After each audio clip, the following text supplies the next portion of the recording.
Warning.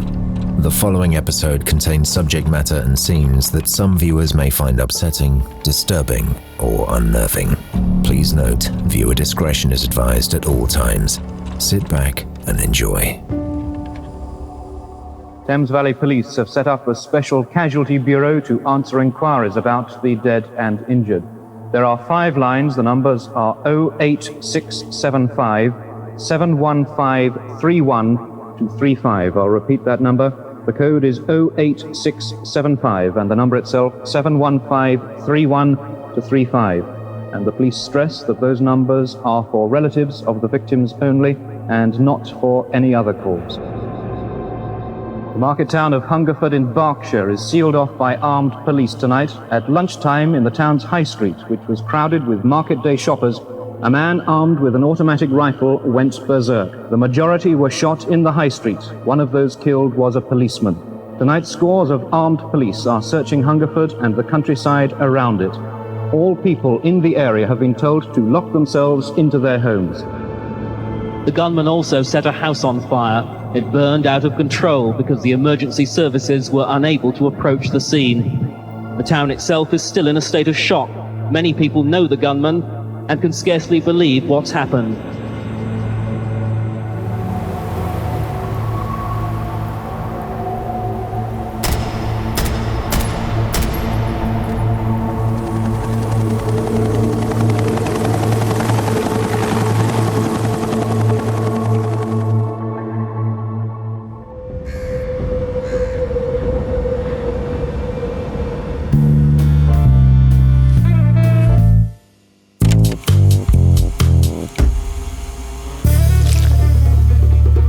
Hello and welcome to I Could Murder a Podcast. It's that time of week again. We are back. And Ben Carter, how you doing? Really good. Really happy to be here. Bright and early in the morning. The air is crisp. I feel a change in the winds. You got here half an hour late. You told me you were going to be late. Yeah. So you were already on your way when I said that. I took my journey a bit more leisurely. Leisurely or leisurely? Because did you go to leisurely first? Allegedly leisurely. Okay. Shit. I have been reading examples of tongue twisters this morning just in preparation for this ep, and that could be quite a good one. Leisurely, allegedly, set off. It doesn't sound a great one. Dan, how are you doing? Yeah, very good, thanks. It is crisp in the air, isn't it? Yesterday is the first official day of autumn. Thanks, Fun Dan. fact. Lovely orange leaves. Yes. Guys, I have an idea which I haven't told you about. He does this. I do this. So we mentioned in the Waco case about an ICMAP cult. Okay. I thought, with our lovely listeners, let's start building this cult. Could people maybe request to be the resident, I don't know if we've got some doctors, a resident doctor for the cult? Psychologist. Yeah, well, yeah, it's the things to build our cult to be a strong cult. So we need people. It doesn't have to be a job. It could be you have a good skill. Yeah. If you're... Knitters. Knitters. Always need knitters. Builders. Yes, probably a job as well. But yeah, so yeah, I thought, why can't we have people apply and they could be a resident member of the cult? So if you guys, what do you think is best, over email or over... I think if we deal mainly with the cult via email and keep the social media contact, more related to social media events. If you email us at hello@icmap.co.uk, we'll read some out on the next episode, and we can start, welcoming people into the fold. What I was thinking we could do is take their current occupations, put them all into a hat, mix it up, and if I then start, assigning them randomly, maybe I end up as the doctor of the cult. I don't know how that... Well, we put everyone that applies current occupations into a hat, we mix it up, and they get given a new life, a new chance in this cult, and maybe I'll end up being the doctor. Now, I like my idea of them applying with their role, and they can kind of sell themselves a bit in a paragraph, and then we decide whether or not we'll welcome them in this. We don't have to mix it up. No, because it just sounds a bit messy and a bit ill thought out. So we'll go with my idea. Yeah. But we've already got the bell towers already covered. Yes. So the bell ringer, we don't need that. But if you do want it to be kind of mixed up, then just in the title of the email, put cult application in brackets shuffle. And we'll... But I don't even get how that works. So you, for example... So basically anyone can message, just saying I want to be part of the cult, and then you're going to have a big bag of jobs. Yeah, big bag of jobs, yeah. That's just... Dan? Yeah? Help me out here. I'm with Tom on this one, sorry Ben, it's that's fine. confusing. It's confusing. But what if I told you, Dan, you could end up as the resident hot air balloon Dan's second in command of the cult. No, we're all equals. Equal firsts. No. We're equal firsts. No. We've talked about this. No, we're not. You're in the bell tower. But yes, so let us know over the email, hello@icmap.co.uk, a little paragraph about what is your skill or your job, and a little application, and we'll read some out in the next podcast, and we'll make a decision between us if we're going to welcome you into the cult. More around today's episode. Well, Yes. a few things to talk about, first of all, actually. We did the audience vote, obviously. It came down to Ted Bundy and the Port Arthur Massacre. And at the time of filming, it looks very much like the Port Arthur Massacre has slightly edged Bundy. The beautiful thing about that is today's case, Tom, actually won the poll. Yes. I was very happy to see that. I picked this case not because I was very familiar with it, but because I remember seeing it quite popular in votes before. A lot of people requested this case. So I thought, we should do this case. And it's lovely to see when you pick a case that does well in the charts. Absolutely. And I was up in the bell tower brimming from ear to ear when I What were saw you doing them. up there? Brimming. I was going to say, it's just you up there alone, so I don't know how you'll be doing. I got 4G. It dropped from 5G. Jesus Christ. Rimming. No, that's all I meant. But terrific news. A less positive note, the finale didn't get a single vote. No, that's good. Mysterious. Yeah, we always like to end the series on one that we don't think people will expect. I'd put that as a good thing, Ben. I think you picked a very good case to end on, which I would argue people probably haven't voted for any of our finales in any of the audience votes. I think that's very true. Because they're always a bit rogue, a bit out there. But this one is particularly rogue. Yeah, it is. Yeah, Yeah. it definitely is. Yeah. But so we're excited to obviously cover that. Well, we think it's going to be Port Arthur, so we're excited to cover that for you guys. And thank you so much for everyone getting involved. It's always exciting to see the numbers. And Ben did a little bit of a campaign against Bundy. I did. He was like, I really like Port Arthur Massacre. I didn't say it like that at all. No. Wait and see what we've got coming for the rest of the series, because there are some very big cases coming up. And, Ted Bundy, let's put him on the shelf for now. I appreciate that we've chatted away for a while, but just very quickly, we hope everyone enjoyed last week's episode, The Unabomber. I found that a fascinating case. It truly was, Ben. Yeah, absolutely. And a big thank you, as always, for all the lovely feedback, all the new listeners, all the new viewers. A reminder that we are on all audio platforms, as well as one visual platform, which is YouTube. There's video episodes and audio episodes of every case that we cover. And if you guys just can't wait for another pod, why not head over to our Patreon page, patreon.com/couldmurderapod. We have 82 episodes on there. Overall, I think it's getting close to 90 videos on there. Oh, God, yeah. Yeah, but in terms of minisodes, it's about 80 odd on there of cases you guys vote for and pick. So We talked about potentially doing an IQ test on me. Yes. For the Patreon crew. Yes, we will be. I think that definitely should happen. The result of that IQ test will be higher than the number of episodes on Patreon. That's a bold claim. Definitely. Right? I should be all right. Yeah, I don't know. If you eat Eccles cakes that morning, you might be fine. Anyway, Ben. I don't like Eccles cakes. I don't like Eccles cakes. You're speaking like an eel. It's another tongue twister, isn't it? Not really. Yeah. Everything is with you. Can I have a pound of sausages, please? That's you talking to a fishmonger. In France. So we're now down to the final 4 episodes of Series 6. We arrive at the Hungerford Massacre. Now, this was one that, when we first sat down and planned the series out, you were very keen to cover, and I think you've picked another fascinating one here. It also goes by the name The Case of Michael Ryan, which is lesser used, The Spree That Changed Britain, or The Hungerford Shooting.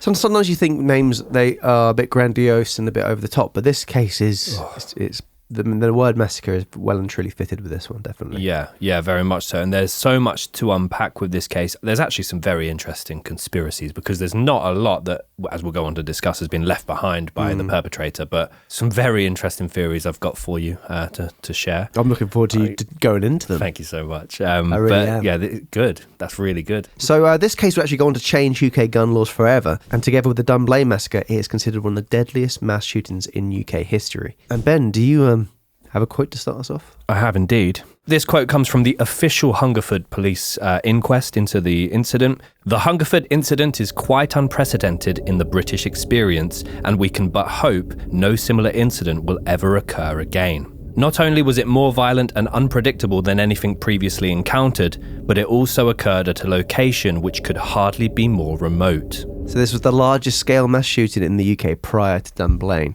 So we're going to go into Michael Ryan's early life and see, where he grew up, how he grew up, and if there was any early signs of the life he would go on to lead. Michael Robert Ryan was born on the 18th of May 1980 in Marlborough, which is a small town in Wiltshire, England. Spelt... Are you okay? Yeah, I was just doing a smoking cigarette. Were you? Marlborough. It's getting cooler as well, so the condensation cigarettes will be back in season, literally. I usually do steam train. What's that? Do you know what a steam train is? I know what a steam train is. so I've just you never did- seen it done with condensation. Yeah. Well, it can Very be done. cool. Yeah, very cool, yeah. Might try that. Please do. Okay. I'll get up early so it's cooler. Literally. Marlborough, Wiltshire. Spelt slightly differently to the cigarettes, Marlborough is located 80 miles west of London, and it is also notable as the town where the Lord of the Flies author William Golding grew up. But that isn't my interesting fact of the day. Oh, really? Michael would go on to be raised in the small town of Hungerford, which is not far from Marlborough. These are my interesting facts of today. Play the jingle. Ben Carter's interesting facts. Interesting facts. Are they? I don't know. Interesting facts. So, first question I want to ask, and we'll put it out to you boys. Do you know how Hungerford got its name, or the meaning of Hungerford? Whenever I hear the name Hungerford, I think of Shreddies. Yeah. Keeping it locked up till lunch. I drove past it the other day on the way back from Bristol. And I was like, Hungerford? yeah. Wow. Where would they get it from? Name Hungerford. I'll give you a clue if you Ford. like. It's Ford a river. Little River. So Hungerford. think. So maybe they would catch fish when they're hungry from the river. Interesting. That's Any terrible. Any advances on that, Danny boy? That sounds bloody brilliant. Oh, okay. The name Hungerford is derived from the Anglo-Saxon name meaning ford leaning to poor land. Oh. Yeah, so it's hungry for a ford. I thought it meant just a very dry bit of land because it needed water, but yeah. Did you think that before that? I sort of separated the words hunger and ford, and I remember ford is like a little river, isn't it? Yeah. Like a little river. I don't know. And I thought maybe that means it's hungry for a ford, needing a river needing some But then- rain, Okay. dry place. Naming the place for what the place needs. They used to do sounds that a though, bit- didn't they? Did they? Like, they used to do that though. Okay, they did. Yeah, I think I've read. So my interesting fact, boys, property in Hungerford is said to be very much sought after, with the average price of a property in Hungerford between the years of 2021 and 2022 fetching a fee of £346,281, and a majority of those, as small towns often are, were terraced properties. And with a low property density, Hungerford enjoys a consistently high property demand, but limited supply, of course, which I thought was interesting. But then when I jumped Did you? on to You write, found that really interesting? interesting, yeah. Okay. If you're looking for a location, perhaps you work from home, or you might commute to London. I mean, that is a long commute, to be fair, but some people do long commutes, don't they? That's, They certainly do. But I jumped on Rightmove, and they've got loads on there at the moment. There's about 50 odd houses. I mean, they start at sort of the upwards, over 500,000 through to 1 million with most of them. But there was a little one cheap, 150, not cheap. You sound flustered. I am flustered. I don't want to call a £150,000 house cheap. It is cheap. for a Yeah, house. it's cheap. Yeah. I feel more confident now that you've said it. Well, it's cheap for a house nowadays. Yeah, absolutely. And according to a recent study, Hungerford is the #1 town to live in all of Berkshire. But again, saying that there was loads listed, so I don't know if what I've necessarily shared is truth. Unless you live for golf, horses, angling or antiques, there is not much to do, see or buy in Hungerford. And for most of the locals, that is just how they like it. If anyone's just skipped a bit into the podcast to get rid of past our waffle and they get to this stage. Yeah. Good job there's no ads in this area. It's also not far from Reading, and it's also, interestingly, between Swindon and Slough. Is that interesting? Well, the office is kind of... we could put a photo of David Brent up there or something like that, maybe. That'll make it interesting. Yeah. Thank you. Right, so that done? Gave you the Ford stuff. Yeah, then you kind of ran off with trying to sell people Hungerford as a town to live in. Well, there's lots available right now, but they said it's very rarely happens. So if you're an investor, maybe have a look. Do you think about that, Dan? I actually found the Lord of the Flies author fact quite interesting. That was. Well, we could move that into my interesting facts. That should have been the main. I thought we could go Fact. into a bit more Shit. about him and the Yeah. story Lord of the Flies would be more interesting. Yeah. But we went down a Never route read of it. just property. Never read it. It doesn't stop you. You hadn't seen Social Network and you referenced it the other week. I lied about that. I'd watched it. Why'd you lie? It's cool. Is it? Literally.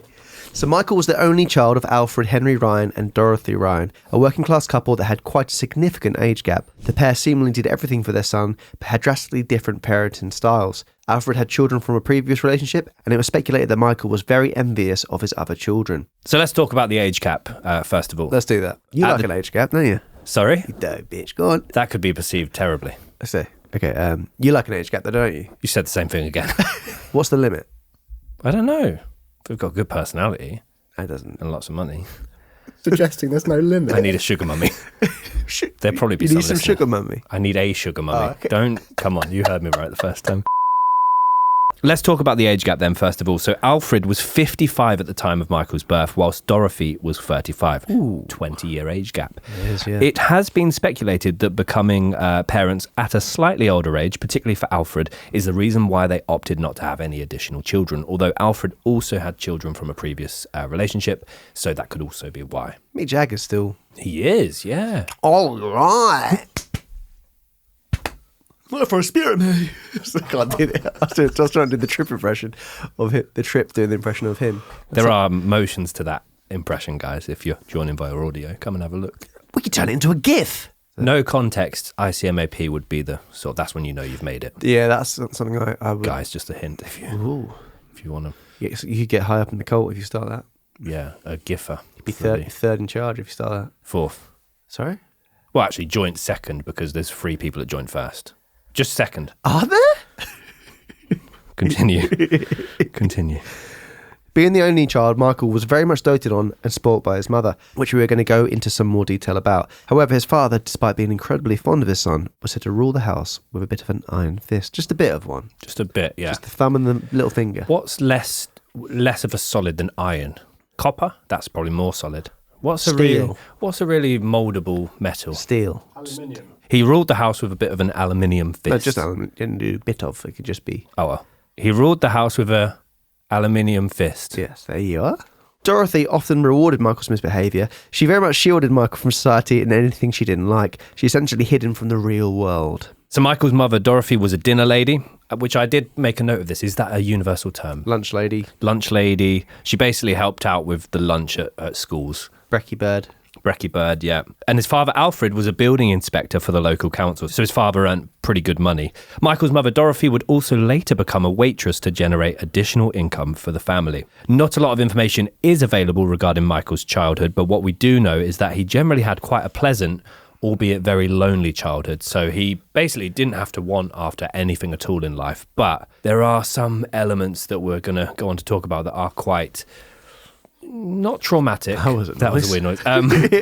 There are some elements. Basically, what I found interesting was... So basically, he doesn't share a lot of commonalities with other mass shooters, spree killers that we've covered. There are some small incidents in his life that obviously... he was bullied a little bit. I'll say it. He was bullied a little bit. But apart from that, it's a bizarre set of circumstances here. But yeah, I mean, he was looked after by his parents. He didn't have much of a relationship with the dad, but very, very close to his mum. Was absolutely doted on. Spoiled. A real lack of pictures. Yeah. Isn't there? There's like one of him little and one of him, the one that's more famous of him older. That's been, other than that. Lookalikes are going to be good. I've got one, but I've worked on it hard. His parents spoiled him as a child. He was given all the toys, records and clothes he wanted and was always very well looked after. As a result of this, Michael became extremely close and very dependent on his mother from a very early age. At school, Michael, who went by his surname Ryan, typically kept himself to himself and found it very challenging to socialise and also had a lot of difficulty making friends. He was described by other students and teachers as being a loner and occasionally someone that fell victim to bullying, and as a result of this, he was also bullied by other students for being different. Yeah, I mean, everything I could find suggested that he was very quiet, wouldn't speak to anyone unless they spoke to him first. But I couldn't find anything in terms of why he was bullied, apart from the fact that maybe he just showed signs of vulnerability by being quiet. Being a bit of a mummy's boy, perhaps. Yeah, but I even when we go into this, I don't think he was as aware of the fact he was a mummy's boy. I think he was socially very... Yeah, but if they're aware, that's why they're bullying him. That's a valid point, but him not being aware meant that he couldn't change the situation he was in. Sometimes people with elder parents, even though his mum wasn't older, can be a bit of a nan kid. A nan kid? What's that? You know, just a kid who seems... A nan... I've never heard that term. Nan kid. I've only heard it from Russell Brown Ponderland, which is great. But it's a kid who like gets into bacon and doing very nan-based activities. Okay. Often see him with a cup of tea and be chatting away to his nan. Oh. Yeah, so, I mean, he was an only child, and he did, from what I could find, he did never really interacted with any kids on his street, didn't make any friends at all at school, and also had no interaction with his father's other children. I mean, I know plenty of only childs that turned out just fine. I know one that's a bit... For the most part, the one that I do know is that's a bit of is fine, unless they've had a few drinks. But the only child thing is interesting. So Andy Richins, who knew Ryan at school, said, "He was a very quiet person and seemed to do his own sort of thing. He was very much alone. Myself and a friend was playing in a barn one day. The next thing, the door was being peppered with an air rifle. After the firing stopped, we came out with our hands up, very frightened." Basically, that was Michael playing around as a youngster with an air rifle, shooting at barns. The barns weren't the only thing he would shoot, Tom. Ooh. He would also shoot up road signs. And as Tom said, there are very limited photos of this case, but there are some photos of road signs that he would shoot up. So here you go. Michael also was alleged to have shot into fields where there were many farm animals. However, this was not reported to police at the time. So Michael would only ever speak with people if they said hello first, never got involved in socially in classes or engaged in any sports or clubs. He was very much a mummy's boy, but very much okay with that. So as Ben mentioned earlier on, there wasn't many traits that you could link Michael with other spree shooters or mass shooters. He had a good relationship with his parents, he didn't experience any abuse, and he had no criminal history. A little bit of bullying, a little bit lonely, but we can't really see anything else other than that. So on the bullying, Michael very rarely shared the fact that he was being bullied with his parents. And again, I still don't know from what we know about him if he even realised he was being bullied, because socially he was very behind. I mean, I know when I'm being bullied. But you're socially behind as well, so surely he would. Fuck's sake, that was good. But annoying. But I'm aware. Michael very rarely informed his parents of the fact that he was being bullied. As we mentioned, very limited relationship with his father. Maybe he didn't want to show any kind of sign of weakness. Instead of talking to them, he would lash out at his mother before retreating away to his bedroom in order to play with his collection of Action Man toys and army soldier figurines. This, from a very early age, sparked an interest in all things military. His mother never really questioned the fact that he would lash out and just thought that it was normal. So it became quite violent, didn't he? It wasn't just a case of it would actually be like physical, like punching and yeah. Again, maybe a note in this is that the father, because the father was essentially like, right, Dorothy, you're raising him, he's your kid, and then just disappeared into the background. He didn't really have that male role model in his life, and also kind of walked all over his mum, who she was essentially like a servant to him. Yeah. So Michael never had any school friends or neighbourhood children around his house to play, with one student noting Ryan always got everything he wanted. He said that he didn't need friends because he already had everything he needed. That's sad. I guess he's looking at the positives. As a teenager, Michael very rarely left his house, and as Ben said, he was getting more and more into toy soldiers, therefore building a fascination there, and he slowly started to build a collection of guns, army, camouflage uniforms, ammunition, and additional military kit. So he's gone next level with his fascination there, as you mentioned before, with air rifles and whatnot, so he's starting to build a bit of an arsenal. And he would get his mum to buy these guns as well, from a very early age. You kind of have to question that from the mother. But it wasn't a thing though when people were little. I remember not everyone, but it was quite a thing to be. I always remember butterfly knives and knives being quite like a cool thing. But I never had them. Swiss Army knife. I remember people having them. People going away on holiday to like Mallorca and coming back with a butterfly knife. Or there was like some like markets that used to sell things like that, and laser pens. Yeah, laser pens are not quite the same. They'd all be on the same stall, I imagine. A guy selling, what are those things where you throw them at the ground and they pop? Would they be the same things with I reckon knives? he'd sell, knives. That's like joke store. Yeah, but this guy had a pretty dark sense of humour, so he'd sell like knives, daggers, switchblades, throwing stars, laser pens, and those things that you throw at the and little floor. torches shaped like fish. So as well as this, some strange behaviour did start to emerge. Michael became known in the town for wearing army gear and camouflage around the village. Surprised I saw him. Yeah, it's hard enough to say it, let alone see it. Camouflage. This is weird. He also became known for stalking people in the woods but never doing anything more, which in my head means they could see him despite the fact that he was trying to hide. Yeah. But also they were a bit like, that's just Michael being Michael. Just let him, he's harmless.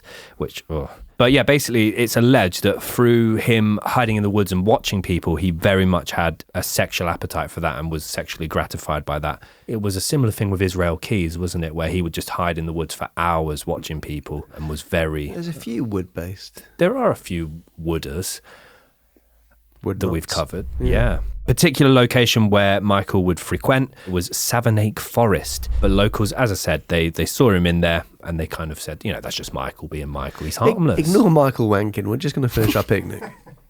So as he grew older, instead of army toys, Michael convinced his mother to start purchasing guns and ammunition, of which she did. And he would also later get various gun licenses in order to buy rifles of his own, which we will talk about in much more detail later. One thing about this case is he did things in the legit manner. It wasn't like he was stealing guns or, fake ID or anything like that. He was doing things for the UK. It fit well within the law, and it was perfectly legal with all the licenses he obtained. Yeah, absolutely. And as a result of this, obviously, it would change gun laws forever in the UK. We are going to talk about it more later on in the episode. His parents had a small barn at the bottom of their garden in which Michael would keep his initial collection of air rifles down there. Michael would very occasionally take other children from the neighbourhood down to the barn where he would show off his shooting skills, and he once allegedly shot a cow in the face with an air rifle and would regularly shoot rats and rabbits. Horrible. So Michael would then go on to leave school at the age of 16, during which time he had a very poor academic record, and he also had issues towards his final years of school with his attendance, often feigning illness or injury. Could have been like my story I was telling you boys this morning about my eye. Yes, Ben had a story when he was little. He woke up, which he didn't realise until we told him it was conjunctivitis. Couldn't open his eye, very scabby and just not scabby. Well, just a bit like crispy. Not crispy. There's no surrounding gunk or liquids or solids. There was nothing. It just woke up one day. I think and you just misremembered. I'm remembering it vividly because I thought I could milk it as not the eye, but milk the situation. So milky eye. So I woke up, guys, and my left eye just wouldn't open, but there was no pus, mucus, whatever you want to call it. There was nothing. It just wouldn't open. I looked just like a bit crispy. Pirate. No. You look like a pirate. Yeah. And so I got the day off school. And then later that day, obviously the eye opened up. Everything was fine. Was it just the eye that wasn't opening?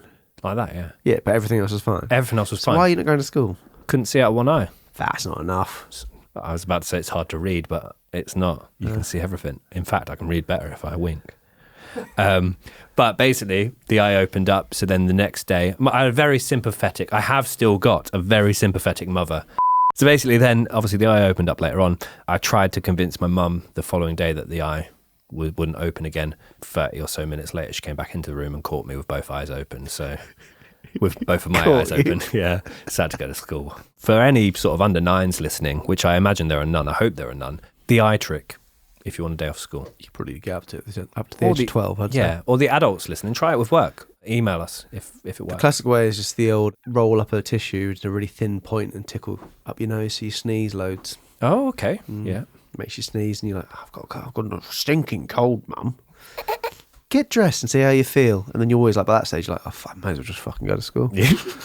It was a good trick. So basically, Michael left school without much of a plan. He wanted to earn money to use in order to build up his collection of various weaponry. So as a result of this, Michael took on part-time jobs as a gardener as well as a handyman. Need them for the cult, so let us know. Yeah, gardener and a handyman, yep. I feel like I could be the gardener. Ooh. Depends what we want. Do we want camo grass or do we want nice? Fuck. Year round as well. No, because I'm saying, Dan, if we want a nice one, we'll have you. But if we want camo, we'll have someone else. So he'd work sort of part-time odd jobs as a gardener and a handyman over the next 10 years. He also, this kind of blends into some of the stories that Michael would go on to tell about himself, but he also attempted to work as an antiques trader during this time with very little result. He also got extremely poor grades at school, but didn't seem to have any kind of consequence as a result of that. His parents or his mother, who was, primarily raising him, didn't seem to be too interested or supportive of his academic studies. His mum was basically his servant. Yeah, the way that he treats his mum is basically very similar to, if you're familiar with the movies, the Hangover series of movies and the movie The Wedding Crashers. Alan in The Hangover is horrible to his mother, bless her, absolutely horrible. And then Will Ferrell's character in Wedding Crashers, also hideous to his mother. So they're just two examples of people being bad to their mothers in movies, which Michael Ryan, I feel, was similar to. Yeah, he beat his mum. Yeah. Michael would claim unemployment benefits over the next several years as he found it difficult to be self-employed. He was seen in supermarkets in his mid-20s having temper tantrums with his mother, lashing out if he didn't get his way. Ben, you were saying earlier on about you having a bit of a temper tantrum in Aldi. Oh, that one. I don't no. Okay, sorry, there's a woman there who apparently... It was a man. Old lady in his prime. Can I finish? An old lady walking slowly down the aisle. I think you said she had a bit of a bad leg, and you were like, she's taking so long, and you nudged her a bit. No. Absolutely You said not. her hip broke like Rivita. Ravita. But anyway, you deleted a bit there, Ben. It's a reference to you as a kid, which we'd like to dissect and see how you ended up how you are today. Go on.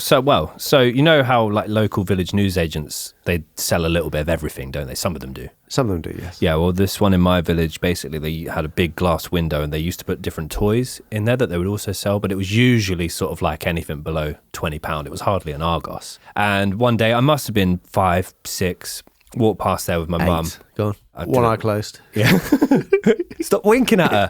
Basically, in the window of this newsagent was like a little toy set, but it was a box toy set of I remember it as either a farmer's set, so it had like a tractor, some animals and a figurines, or it was a builder's set, so it had like a concrete cement mixer, ladders, that sort of thing. It was one of those, so like little £10 sort of box of different toys, and I really wanted it, really obviously was craving it. So I kicked off that my mum wouldn't get it for me, and she stood her ground. Mum didn't back down at all. It was my birthday a few months later. I thought guaranteed getting the tractor set or the builder's set. Didn't get it.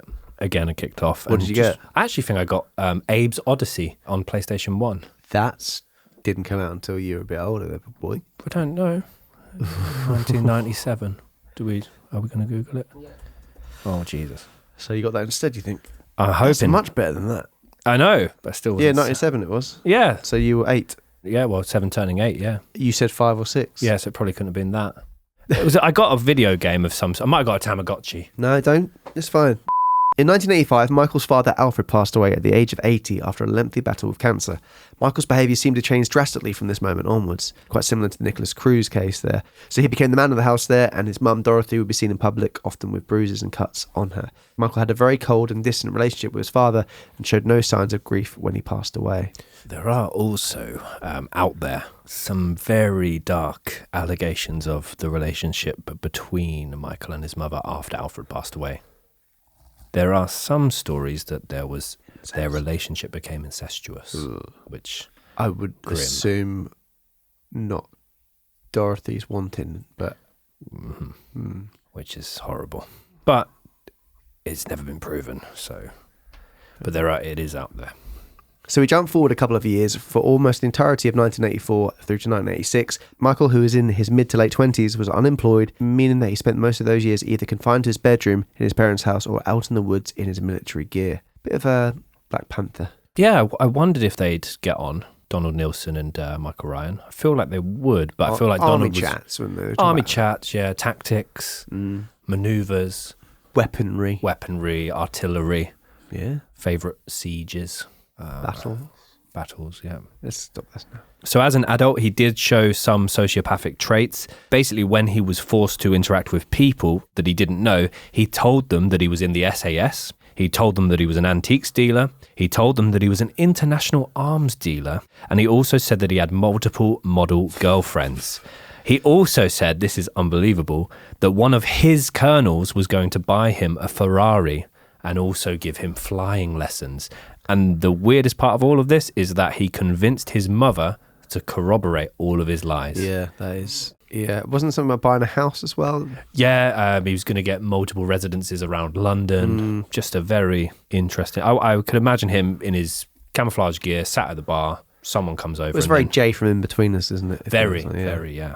In April of 1987, Michael took on a new role as part of the government scheme via Newbury Council, working as a labourer, working on various footpaths and fences along public passages aside the River Thames. He had attendance issues with the role despite the fact that he loved being in remote, wooded areas and working. Yeah, it sounded like the kind of dream job for him there. He would later leave this role and return to receiving unemployment benefits. Michael's behaviours continued to escalate through to his 27th birthday.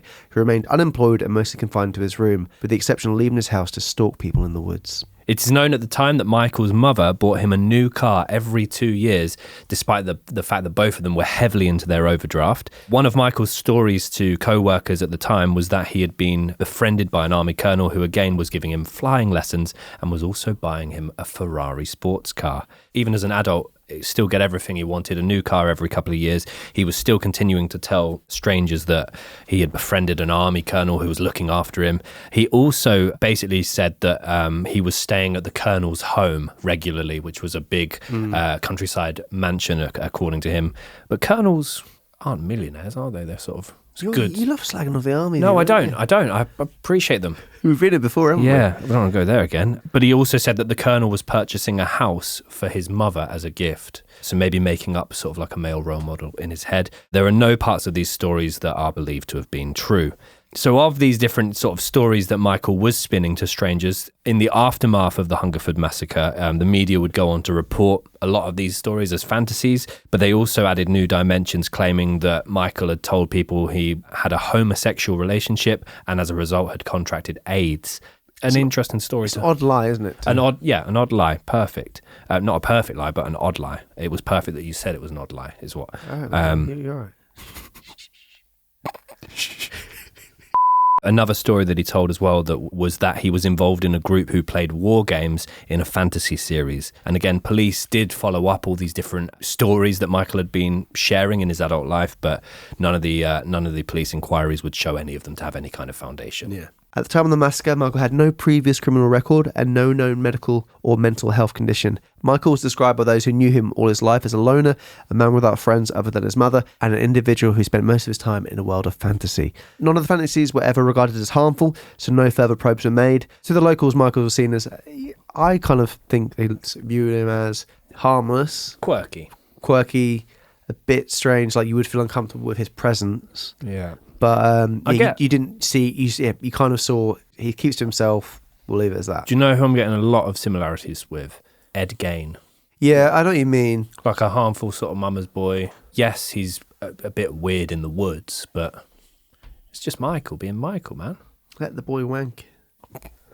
I just made a note of this before we do go into the timeline because I find this very interesting. So 10 days before the Hungerford Massacre, there was a mass shooting in Australia, which was conducted by a man named Julian Knight, where he killed 7 people. It's referred to as the Hoddle Street Massacre. This was worldwide news at the time, so Michael would have seen this in the news. We're going to talk about some conspiracies at the end of the episode, but this may have been a massive factor in terms of showing inspiration, but showing Michael what was possible in terms of the arm. I mean, because he'd gathered, which we're going to talk about, a huge amount of weaponry.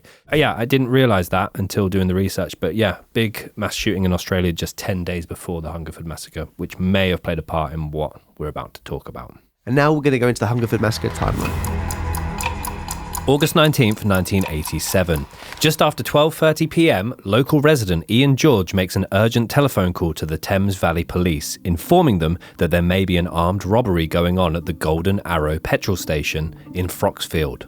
His reason for the phone call is that he has just come from the location where he witnessed a young white male handling what he believes to be a shotgun. The young man described by Ian George is 27-year-old Hungerford resident Michael Ryan.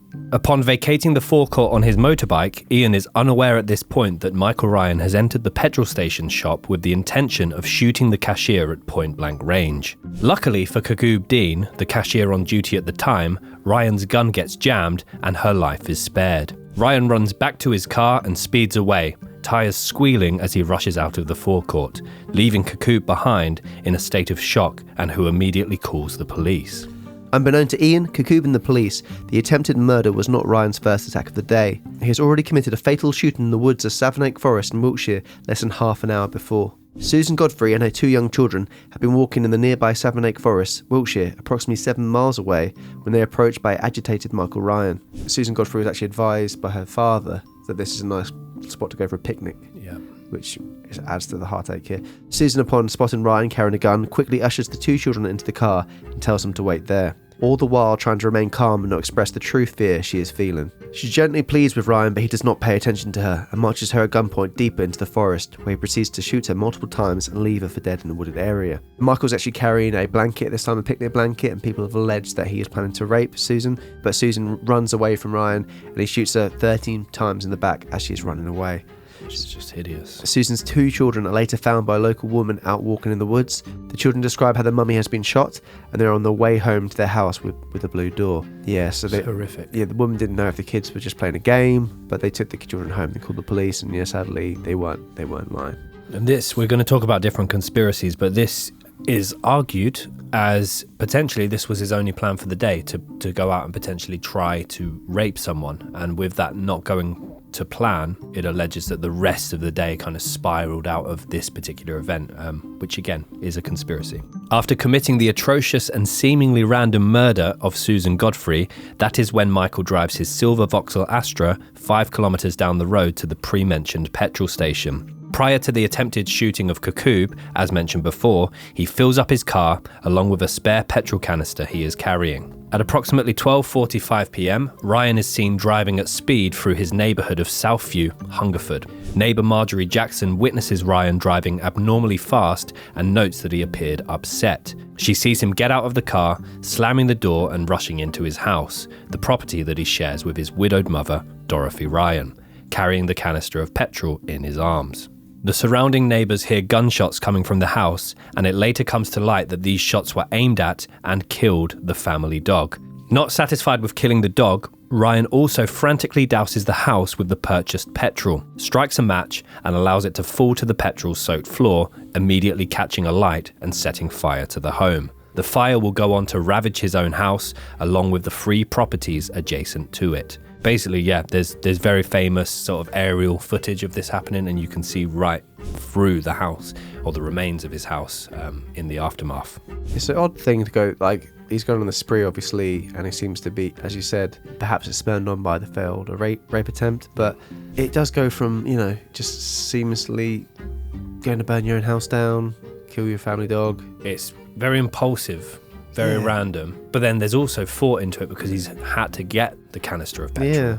It's so strange. It's so strange. As the fire burns behind him, he exits the house armed with 3 guns: a Beretta 9mm semi-automatic pistol, which is the handgun, an M1 carbine semi-automatic assault rifle, and a Kalashnikov AK-47 rifle. Jesus. He runs back to the car after trying multiple times to get the engine going. The car fails to start. He gets out of the car angrily and begins to actually fire at his own car before storming off down the road. The thing about these guns, like we said, like there's quite a number of ones there, but he did obtain these guns legally. He had to prove at stages with license that he got rid of certain guns in order to obtain other guns. There was kind of he did everything legally. One of his licenses was countersigned by his own doctor. So he, as you said, he obtained everything completely legally. I mean, those, we've discussed this many times before. I am not a gun person, but I recognise that those are very serious rifles, particularly the M1 and the AK-47. Like they're tragically, even one of the policemen who was heavily involved in the case actually signed off on one of the certificates as well. Because again, they're viewing him throughout his time growing up in the town, harmless Michael. But then if you give a harmless man a gun, he becomes a harmful man with a gun. You can only wonder what his original plan was. If the car started that day, where would he have gone with the car? Would he have ended up out of Hungerford? Like, would there be lives spared? Or because it seemingly, like we said, if it was the failed rape, which kind of made him angry and act out, like this has only made him further angry. It seems like he's had, as a result of that first murder, just a full-blown breakdown. Yeah. And he's then kind of spur of the moment, right, I'll get petrol, I'm going to shoot the dog, burn the house down, then get back in my car. Car hasn't started, and it's alleged one of the last things he says to kind of ensuing police is that if my car had started, none of this would have happened. Hungerford wouldn't be a mess. So it's, very strange. He quickly comes across elderly neighbours Roland and Sheila Mason, who are out enjoying their garden. Without warning, he guns down the married couple, killing them instantly as he does so. After hearing multiple gunshots, Marjorie Jackson, the neighbour who noticed Ryan's erratic driving earlier on, comes to the window of her home to see what all the commotion is. Ryan spots her from the street, takes aim, and fires. Bullets pierce the glass in her window and spray into her home. Marjorie receives a single shot to her back, and although it knocks her to the floor, she manages to survive and crawls to the telephone to make a call to the emergency services, who immediately dispatch police and the ambulance. So quite interesting note on the emergency services responding to this event. Obviously at the time, calls were flooding in, and some of the police that were responding didn't even know where Hungerford was. I mean, in the UK, mass shootings is not a common occurrence anyway, but I think at such a sleepy little place like Hungerford, it was such an unexpected event. She also manages to call her friend, George White, as she is concerned that due to her gunshot wound, she will now no longer be able to collect her husband, Ivan Jackson, from work. So even though Marjorie has been shot in the back, she's still worrying about her husband. It's bless her. It's and another thing is it's completely at random. These people have done nothing to wrong Michael. It's not like he's made a list of people he's going to target. He's just very much spur of the moment. There's a person. Yeah.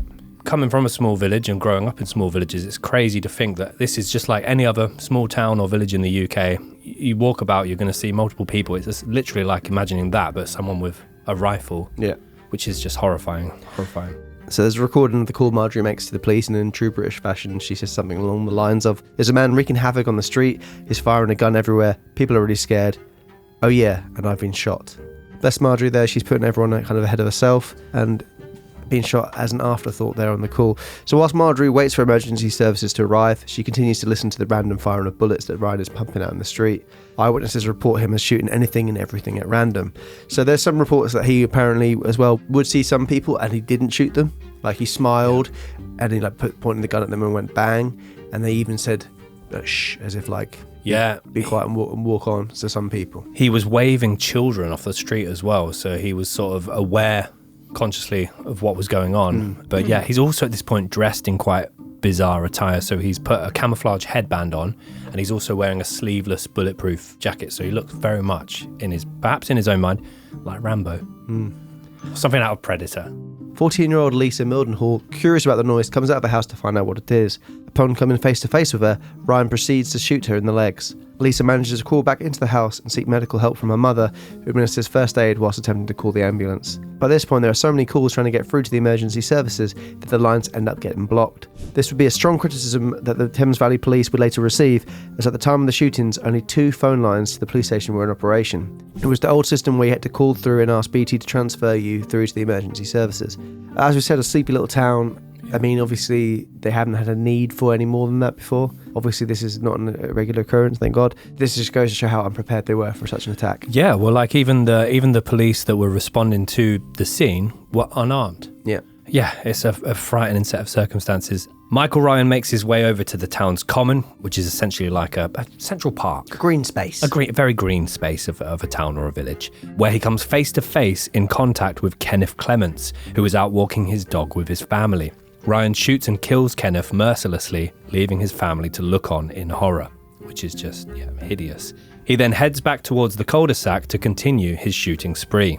By this point, the police have sprung into action, setting up roadblocks throughout the town in order to divert traffic away from the danger scene. However, in an unfortunate turn of events, some of the roadblocks actually end up diverting cars directly towards Southview, where Ryan is still situated. PC Roger Burton has picked up the alert of a shooter and is driving towards the scene. Just as he arrives in the police car, Ryan emerges from the direction of the common.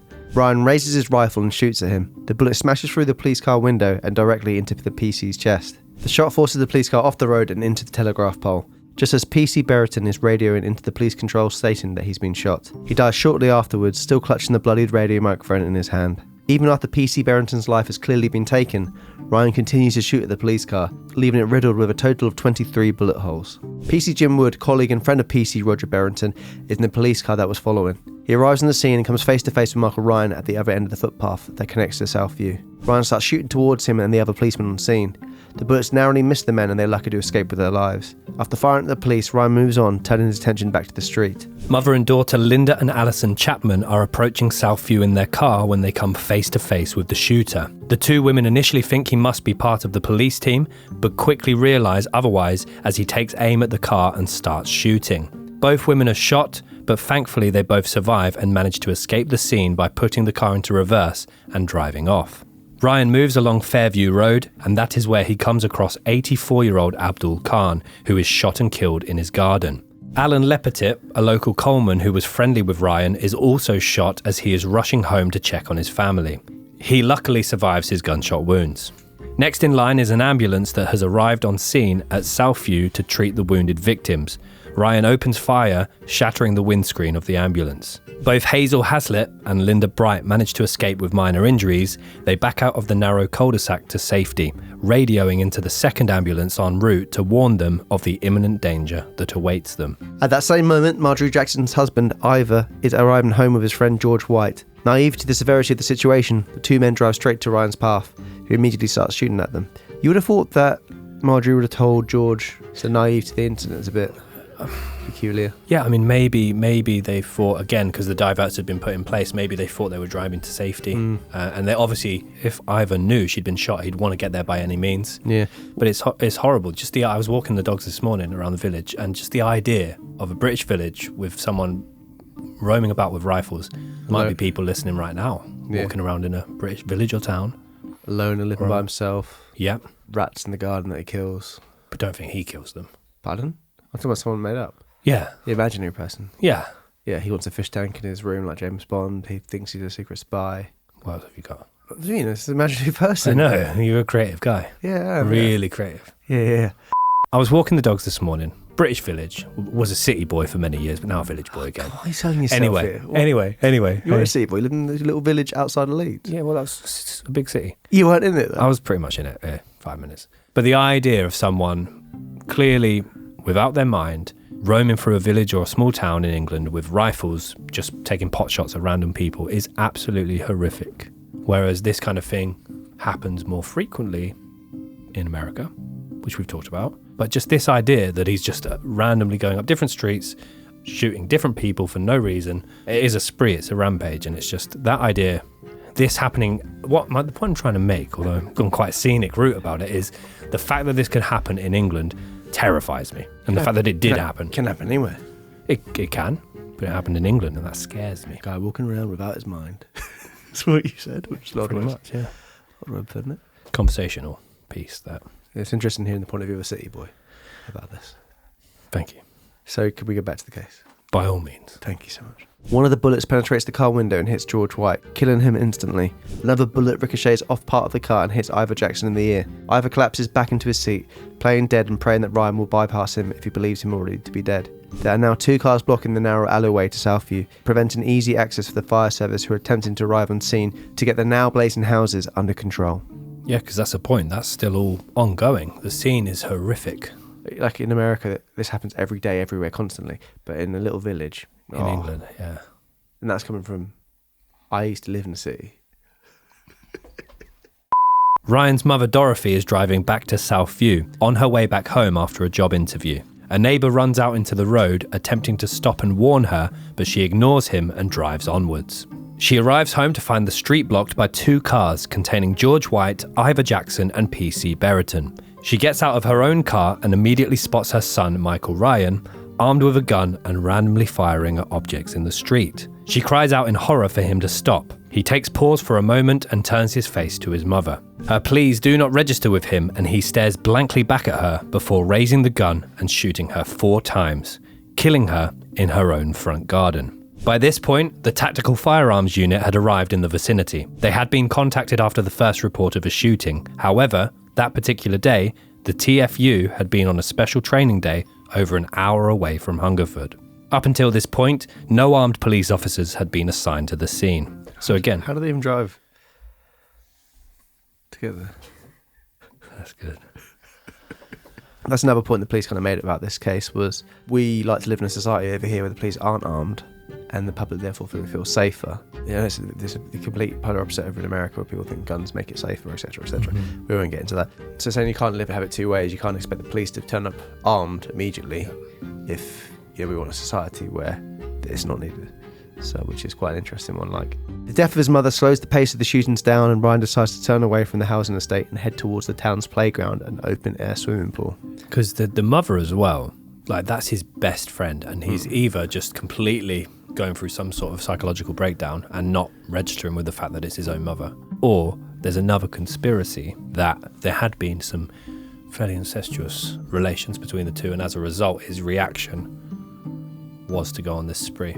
As in... So the conspiracy is essentially his whole life, no female relationships, no interactions with females at all. He's then had a fairly unconventional encounter with his mother, and as a result... Incestuous sexual relationship with his mother? Yeah, to be clear. Yeah. And as a result of that, overnight, he's had a breakdown thinking about what's happened and how it's happened, and then gone on to this spree. But that's a conspiracy, not my conspiracy. It's just out there. As he does so, he shoots and kills Francis Butler, who is out walking his dog. He drops the M1 carbine, abandoning it close to Butler's body, and continues on down the road. His next victim is taxi driver Marcus Bernard, who Ryan fires at 5 or 6 times before one of the shots break through the glass of Marcus's taxi, killing him. At this point, eyewitnesses describe how Ryan discards the gun he has just used to murder Marcus Bernard and throws it on the floor, seemingly in disgust. However, after a few seconds, he changes his mind and picks it back up before continuing on with it. Ryan heads away from the scene and walks north along Priory Avenue. The next few victims come as a result of police roadblocks mentioned earlier, and they drive right into Ryan's murderous path. This next instance is there's an interview with the son of these two, and it's just absolutely heartbreaking. So Douglas and Kathleen Wainwright are on their way to visit their son when Ryan shoots at their vehicle. The shots kill Douglas and severely injure Kathleen, who luckily survives. They were only 100 yards from their intended destination. So basically, Douglas and Kathleen were the parents of PC Trevor Wainwright, who was actually off duty that particular day, and they were coming into town to visit him from Kent, and there's interviews of him recollecting the event and blaming himself for not being there, but also blaming himself for the fact that they were in town to visit him. And it's so upsetting. Tragic. And they were only 100 yards from their intended destination. Ryan continues down the road, shooting at houses, random objects, and whoever comes into contact with him. He injures and fatally wounds a few more people before coming across 22-year-old Sandra Hill, who is listening to music in her car. He shoots her once in the chest, killing her instantly. He then shoots his way into the home of 66-year-old Jack Gibbs and his 62-year-old wife, Myrtle, startling the pensioners and opening fire on them. Jack is killed instantly, and Myrtle unfortunately dies a couple of days later from her injuries. Ryan vacates their property and continues to shoot at neighbouring houses as he trundles along Priory Road. 34-year-old Ian Playle is struck in the neck as he is driving along the road with his wife and 2 children in the car. His family miraculously survives without injury, but Playle isn't so lucky, and he dies in hospital a couple of days later from his gunshot wound. At approximately 1:45 p.m, the police helicopter arrives on the scene, broadcasting warnings to residents and calling for Ryan to give up his weapons and surrender.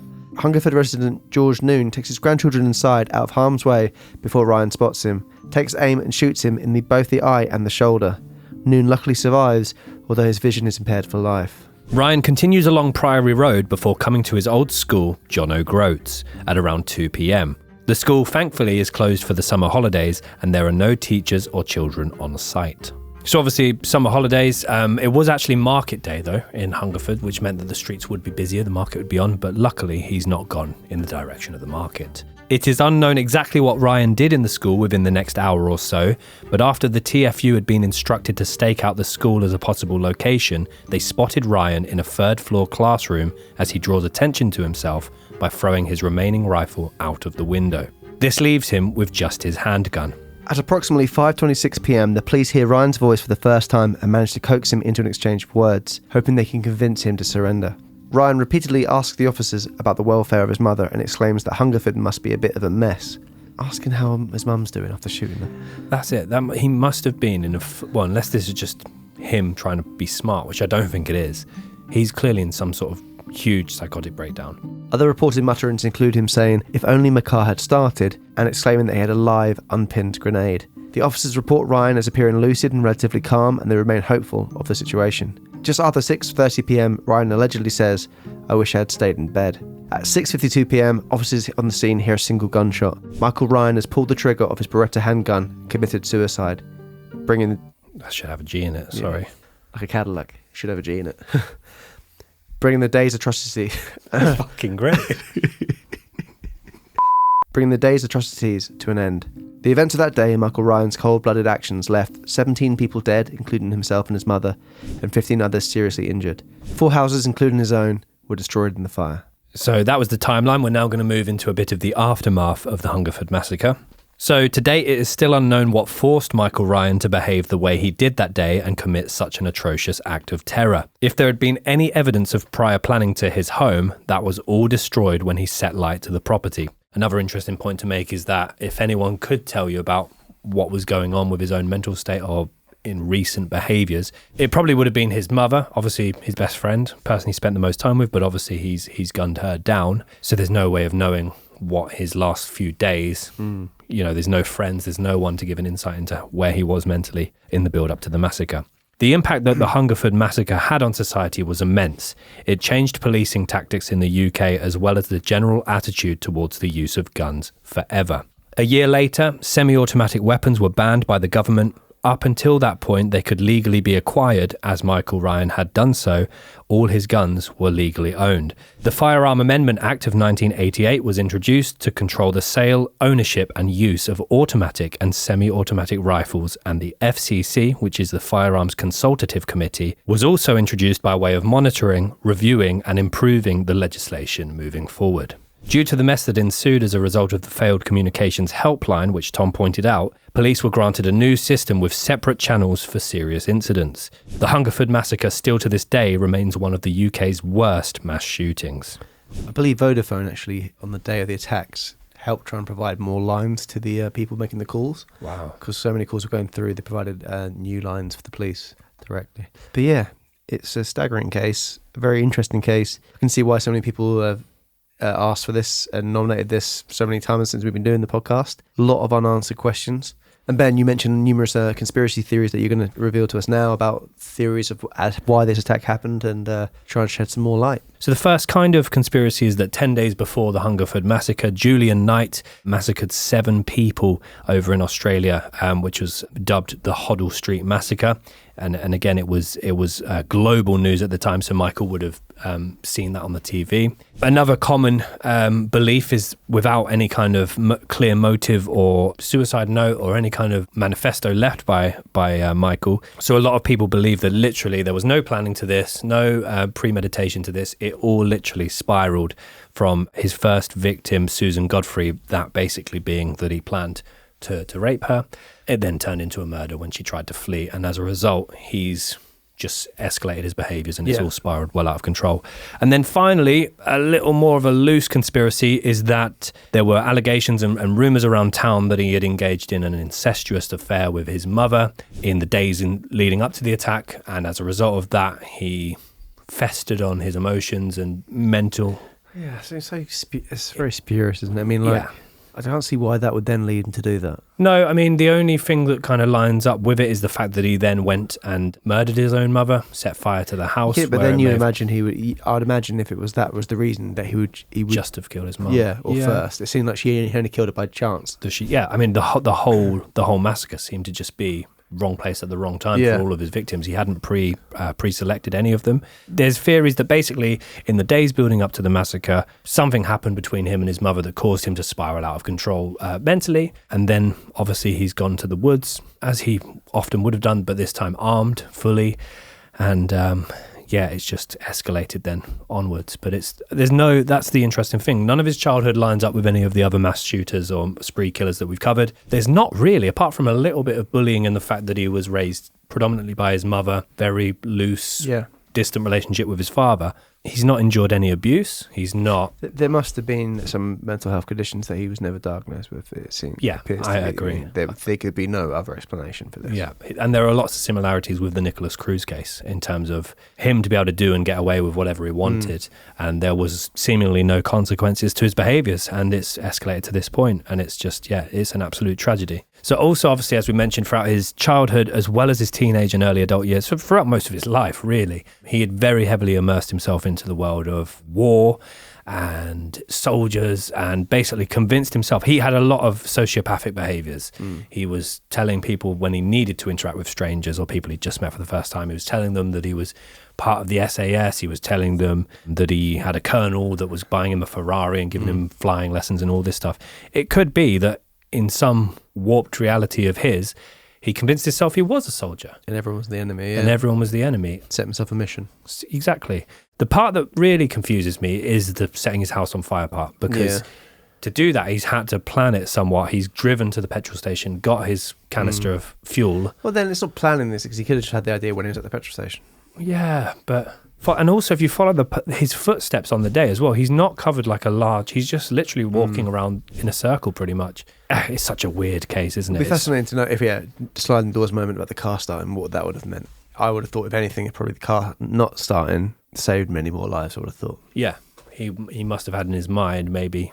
Or maybe he was just going to drive somewhere and decide to end his life. I don't know. Yeah. Because he said none of this would have happened. But could it have happened in another town or city? I don't know. So many theories to it, and there's literally nothing left behind. No one close enough to him to know what was going on. He's killed his mother, who was the only one that could probably give us an insight, and ended his own life. Yeah, let us know in the comments below if there's any theories that you've heard or you believe as to why this would have happened. As we said, it's a fascinating case, one that is still kind of so open in terms of reasons why it happened. Obviously, we know who did it, but yeah, fascinating case. Ben, it's time for that period of the episode where I'm sure people very much look forward to the lookalikes. Absolutely. I have one. I've got a few.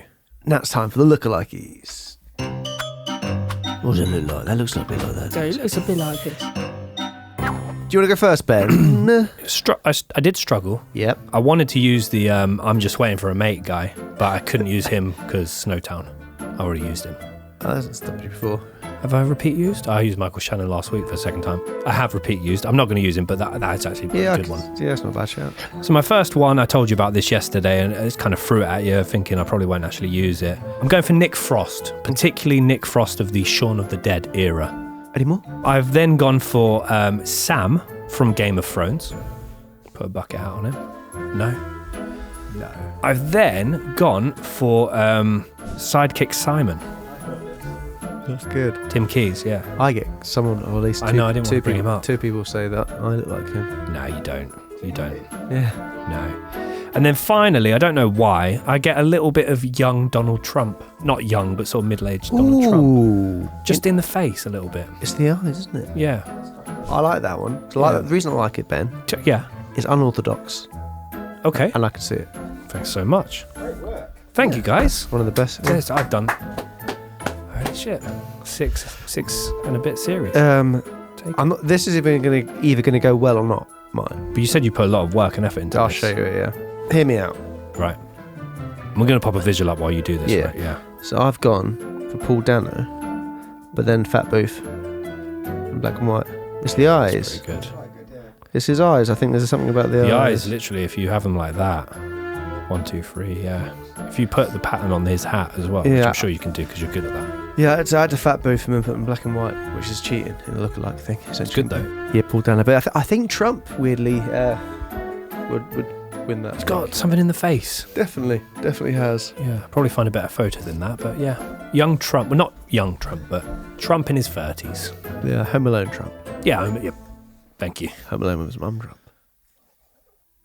And also a quick shout out to Gully Garms for dressing us for this series. Today it's a bit of an 80s look. A couple of Adidas numbers. Yes. Or Adidas. I'm really Adidas, please. Yeah, I know. And I really like this outfit. They have lots of nice sporty jackets and shell suits that we like to wear. They have over there, and a little champion T-shirt as well. Yeah, that was a nice surprise. It Yeah, was. yeah. You got to see his little logo on a little champion T-shirt. There she is. There she is. So yeah, very happy with these. But yeah, don't Festival forget. season. It's not anymore. European festivals. Oktoberfest. Don't forget to use our codes Kill Tom on Gully Garms website to get 30% off. Guys and girls clothing as well. So oh yeah. I think the girls section is pretty good. Ooh. From what I've heard. Have you had a little sneaky A look? little sneaky look. Yeah, it's good. How is she? Who? She. Fine. Good. And we'll be back next week with the audience vote, which it did actually, the voting ended during this filming of this, and it's the Port Arthur Massacre. That's it. So next week, the Port Arthur Massacre. Yeah. A lot of people, there was mixed because a lot of people really want to see Bundy, and then a lot of people really didn't want to see Bundy. It was like everyone's, it's been done so many times. Almost every case we've covered has been done a lot of times, but that's the thing with true crime, isn't it, Tom? Some of them have been done. So, but I'm very happy with the result because I did not. Anyway. Sorry about Ben's little episode there. With social media, don't forget to follow us on TikTok, on Facebook, on Twitter, and Instagram. All of those things we're on, and we've started posting shorts here on YouTube. Yeah, which is fun. So why not give them a view if you haven't? We also have a store, ICMAP.store, which have lots of goodies on, and we are, as I said, we're still kind of figuring out our next steps with the store. So bear with us on that. It's still relatively well stocked though. Christmas is coming up. So. Yeah, and we announced it on our Patreon. I'm going to say it on this just to make sure that we do it. We have casualty stock as well, which has just been released, which is going to be discounted stock. It's like a slight misprint on them. Nino. Casualty. How did the theme go? Can you stop, please? The cash restock's going to be on the store, and it's going to be heavily discounted. There's a slight misprint on it. Some people will be like, I can't see it. I could see it, and I couldn't stop seeing it. Is this a bad thing to say? No, it's basically the eyes of the skulls are not negative reversed. print. Yeah, they're reversed. I think they look quite cool. They look guys. cartoony eyes. Cartoon, yeah, more a bit zoned out. I was going to call them caffeinated stock because they look like woo. But we thought casualty stock sounded better. So some casualty stock will be out there. Now, all the sizes will be available on them, so be sure to check them out. You also unlock a sneaky and tasty discount to the store by becoming a Patreon, which is £1 a week. Patreon.com/CouldMurderPod. At the time of filming, I think we've got like 83, 84 episodes-ish. And, there's some exclusive content on there, audio and visual episodes of everything. Done some big cases recently. Some big ones. Now, as I said, guys, the ICMAP cult is recruiting. So why not send us an email with your stats and kind of your Who you are. attributes and your occupation. What would you bring to the cult? And we'll read some of them out next episode and kind of start establishing a bit of a community there. Yeah. Because it'd be fun. Yeah, sounds great. And we're now down to the final 3 episodes of the series. Some big things to be revealed, I guess. I mean, you know what's coming next week, but the final 2, wow, you're going to be some happy people. Wow! Exactly. Wowzers. Anyway, guys, like we always say, We say this all the time. keep on doing what you're doing. Wow, if you got like a imaginary sergeant in your life, buying your houses, taking you flying, telling you to do awful things. Don't get too close to you, man. Yeah, and don't fucking shoot cows with an air rifle, because that's bad in everyone's book. And humans and dogs. Oh, anyone. Setting your house on fire for no reason. Is his bucket hat camo? I didn't see that one coming.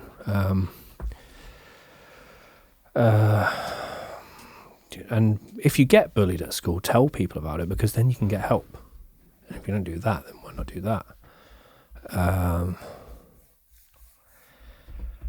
Don't lie about being an antiques dealer, because anyone could lie about anything. And if you see someone get bullied, tell someone. This next victim is taxi driver Marcus Bernard, who Ryan fires at. His next victim is taxi driver Marcus Bernard, who Ryan fires 5 or 6 times.